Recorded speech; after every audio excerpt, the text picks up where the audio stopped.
When should you buy a new video game? New video games are constantly releasing, and there's also likely tons of older ones that you've never touched that are readily available. With so many options and a finite amount of money that you want to spend on these things, it can be hard to know when the best time is to purchase a game.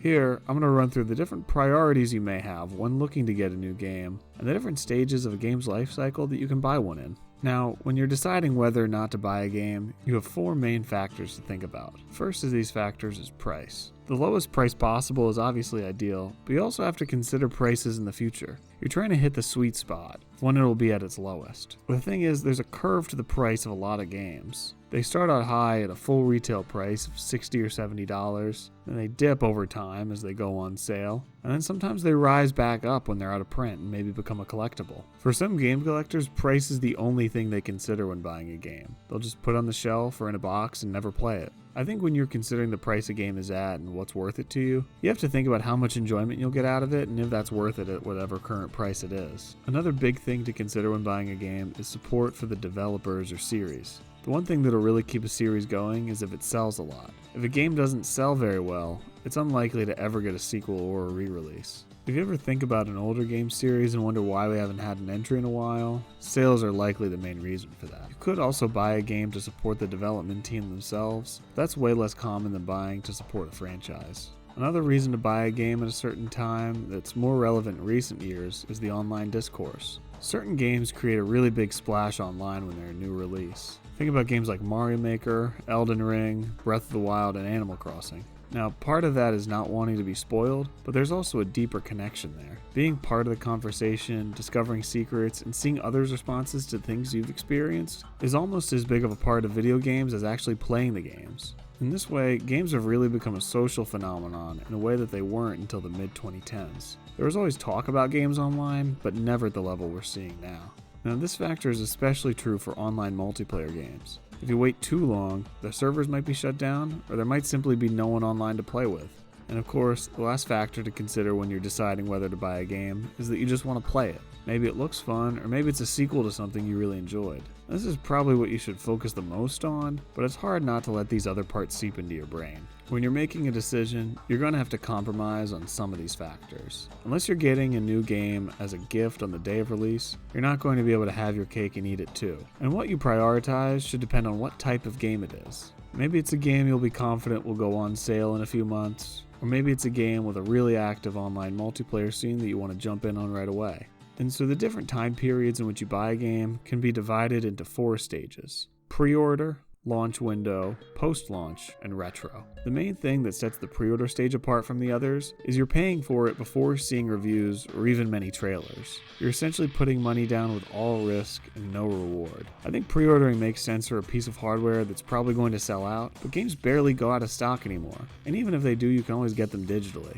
When pre-ordering makes the most sense is buying for value on something like a limited print release. But then are you really buying a game or an investment? Pre-ordering is a huge leap of faith, and you have to have a ton of trust in either the developer or the series. It makes much more sense to pre-order based on trust in the developer because you know what kind of work they can produce. Many series change developers at one point or another, so following entries are never guaranteed to be good. It also goes the opposite way with supporting the devs or series. If you pre-order a game that turns out to be really bad, that's effectively you saying that you are still willing to pay for it, and you pay for more like it. That's the gamble with pre-orders, and it's one that just doesn't make sense the majority of the time. Now, launch window. This is buying at or very close to release at full price, but after the reviews and community impressions have come out. This makes way more sense than pre-ordering, because you have a way better idea of whether you'll like the game or not. In the early days of a launch, there's also fewer spoilers, and you can get in on the online conversation without missing out on too much. Plus, you're supporting the developers in the series by paying full price at a time that the publisher is closely watching sales numbers. But you can do this without the risk of the game being bad. It can always be tough to know whether a game is going to be good without you actually playing it, but at least when you can watch reviews or streams, you can get a pretty good idea. Next is post-launch. This is buying a game while it's still supported and sold at retailers, but it's not in the early months of its life cycle anymore. This is probably where you're able to get the game on sale. Maybe it's permanently marked down to $39.99, or maybe you can snag it on a big cut down to $15 or $20. At this point, the online discourse has died down, but it's still active. You can find conversations about it when you go looking, but it's not something you're going to see constantly popping up in your newsfeed anymore. You can know a lot about the game from reviews at this point, and it gives you an opportunity to see how public opinion on it may have evolved. There's plenty of games that have gotten tons of great reviews and praise when they first came out, but over time, they've started to become viewed in an increasingly negative capacity. This is a good time to buy the game if you've seen a lot of great things about it and want to be able to get a good deal. And finally, we have retro. Now, this is where price most comes into play. There's two ways games can go here: super cheap or super expensive. Some games just wallow around the $10 mark on eBay seemingly forever and are never too in demand. But some other games may shoot up in price, either gradually or with a sudden jump. A lot of people who buy games at this stage are buying them for the investment. They think they'll increase in value. This is because most older games you can play on an emulator or even in a remaster or compilation on a newer console. So actually wanting to play the game isn't so much a factor here. There's no aspect of supporting the devs or series at all, and conversation online has likely minimized greatly. But if you are mostly buying a game for the investment, that money would be better off spent in your 401k or maybe towards buying some real estate. Sure, there's a chance that you might have the next sealed copy of the rare game that goes for $100,000, but that's not likely. And really, I don't think many game collectors have it in them to sell the holy grails of their collection.